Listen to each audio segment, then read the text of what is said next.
Në të mbrojtjes flitet për çështjet e librave të cilat janë shkruar nga autorë të ndryshëm për Ushtrinë Qëllimtare të Kosovës. Për çka bëhet fjalë? Pikërisht pra janë gjithsej 18 libra deri tash që janë futur në provat e prokurorisë specializuar të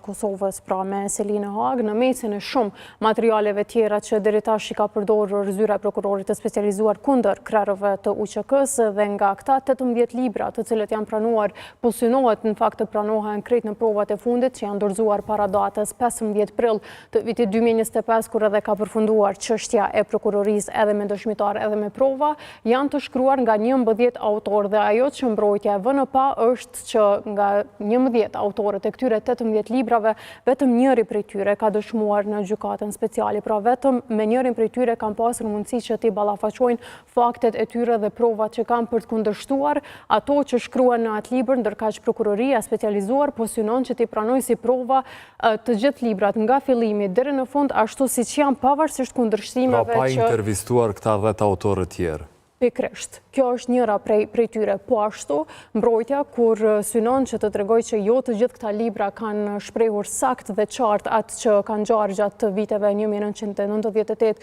dhe 1999, përmend disa deklarata të dëshmitarëve të cilët kanë dëshmuar në këtë proces, janë dëshmitar të prokurorisë, për shembull ajo e Hajrush Kurta, i cili thotë që ka shkruar librin e tij për UÇK-n dhe ka paraqitur Ushtrinë Qlirimtare të Kosovës si një strukturë të tej organizuar, pra te jetë mirë në secilin aspekt, në kohën kur ai ka qenë duke kandiduar për një post politik. Pra, e ka shprehur UÇK-n më mirë se sa që ka qenë në realitet, sepse sipas Hajrush Kurtaj, pra gjatë dëshmisë së tij, e ka dhënë këtë citat, të cilin po ashtu e përmend në këtë rast edhe mbrojtja, që ai e ka paraqitur UÇK-n siç ka dashur të jetë dhe jo siç ka qenë në të vërtetën, ndërkaq prokuroria po e merr si të mirëqen atë që shkruhet në libër dhe jo deklaratën e Hajrush Kurtajt, dhe për këtë arsye po kërkon edhe vëmendjen e trupit gjykues në këtë rast mbrojtja që të rishikohen mirë dhe të mos pranohen të gjitha ato që shkruan në libra. Pastaj e kemi rastin e Nuhi Bytyqit, ish gazetari i cili po ashtu ka dëshmuar në qershorin e 2024-s, po ashtu Bislim Zyrapin nga shtabi i përgjithshëm, shef në fakt në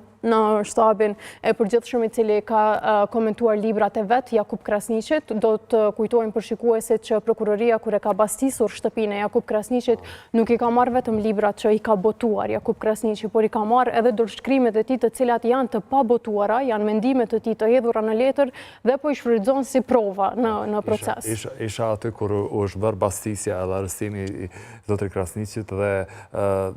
na thonin që po e marrin krejt bibliotekën e tij, jo vetëm librat, po krejt çka kanë gjetë. Pse përmendet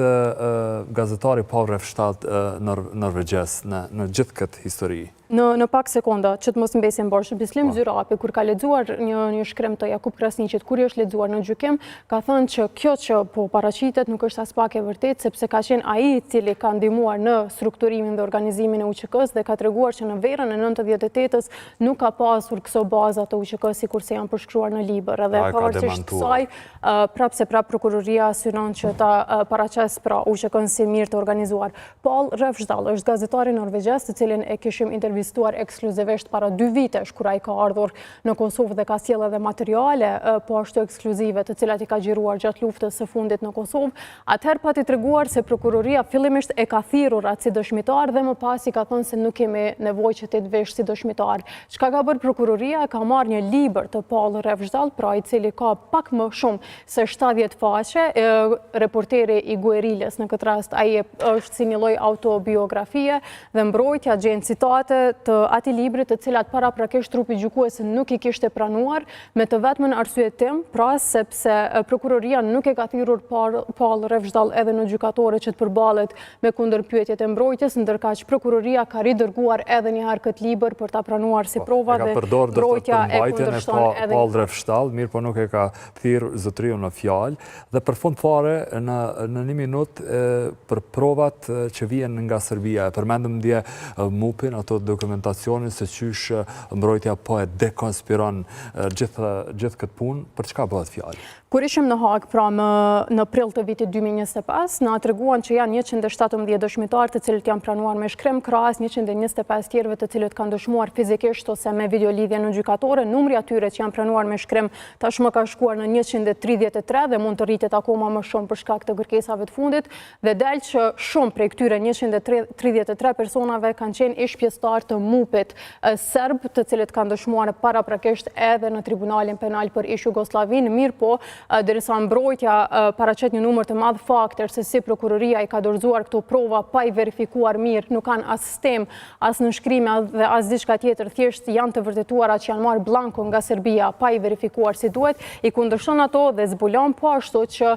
trupi gjykues ka rrëzuar shumicën prej këtyre provave të cilat janë marrë nga MUP-i, dhe po ashtu prokuroria është detyruar që për shkak të këtij rrëzimi të tërheqë edhe shumë dëshmitarë tjerë të cilët kanë qenë në fakt ish anëtarë të MUP-it serb. Pra MUP-i është Ministria e Punëve të Brendshme të Serbisë. Faleminderit gjithëve për vëmendjen, kaq kishim për sot, miropafshim. Shihemi të shtunën e ardhshme në orën 17.